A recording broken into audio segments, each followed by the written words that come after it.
The Handmaid's Tale is a dystopian novel written by Margaret Atwood, who is an incredible author. She writes a lot about what she kind of chooses to call speculative fiction. And she is very, I wouldn't say anti-religion, but she has big political statements to make. And I found it really interesting taking her perspective on the world and wanting to take what she said about religion and about women's rights and being able to take that and put it in a piece of theatre, which is really interesting. Because that's what it's about, I suppose. If theatre doesn't have a purpose, then I think it's pointless theatre. In the sense, okay, yes, it needs to entertain, but why do we invite so many people to the theatre if we don't want to tell them a story? Margaret Atwood's novel is set in the Gilead period after terror attacks, which for obvious reasons is becoming more and more relevant in today's society.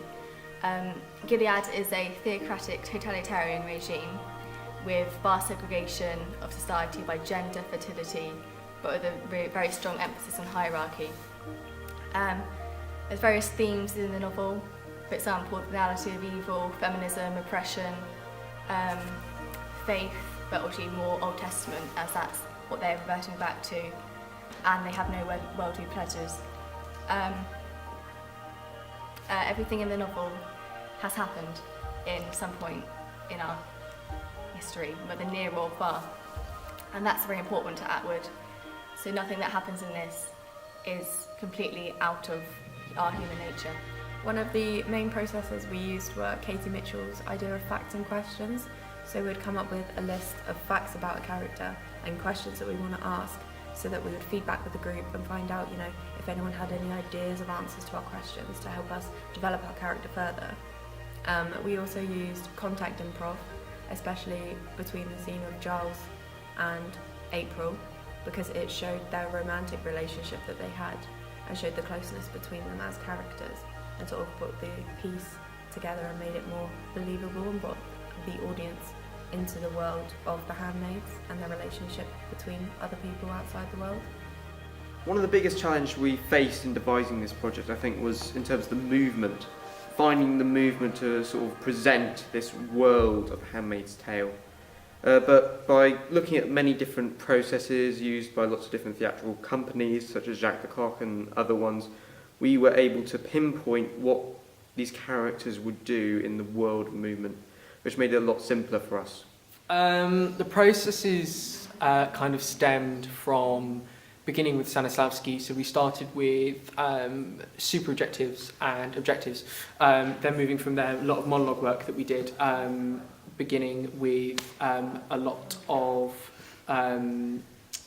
actioning, especially actioning, beats and bits, taking a text, learning how to take a text, and kind of Stanislavski in a sense, be able to analyse it and from a theoretical point of view go from the theory of reading his books, such as creating a character, and then being able to apply it practically and lift it off the page.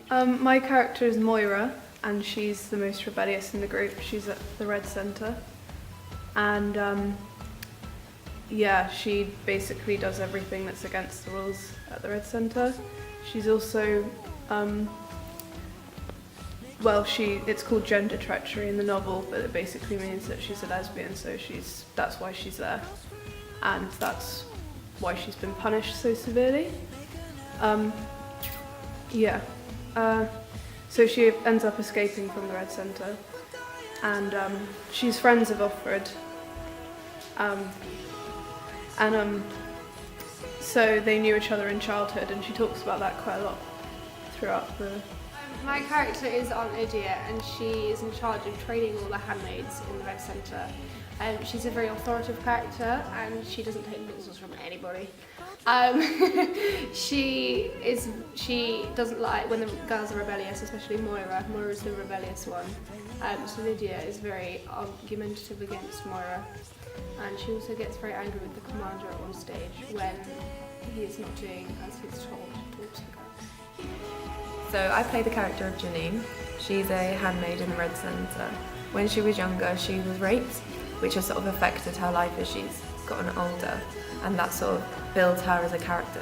she comes across as very broken and very down. She looks to Offred, well, April, who later becomes Offred, to sort of be her rock and help her cope, and that as a relationship builds really nicely throughout the play.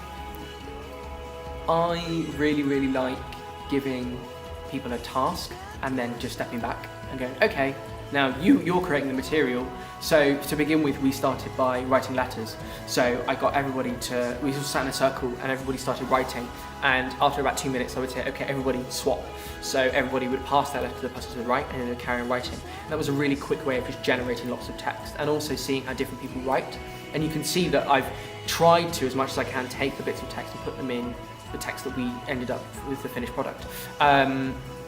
Also as well, things like the movement as well, I would normally just come in with a few images or maybe like a word or a stimulus, and then I would ask the actors to create the movement themselves to a piece of music, and then I would just pick and take out the bits that looked really good and the bits that weren't so good.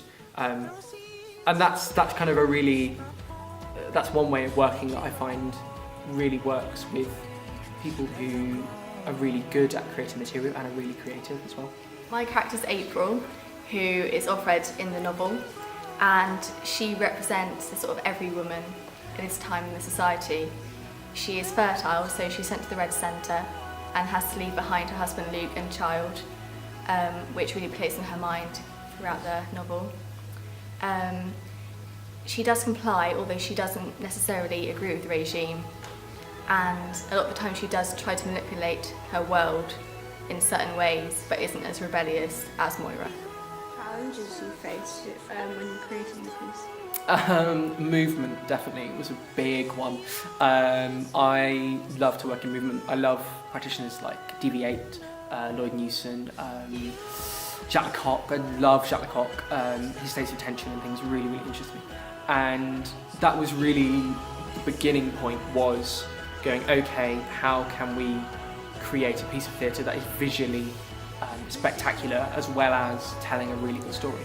And I really wanted to start with movement, as I think, especially in schools, we all are kind of applied by text.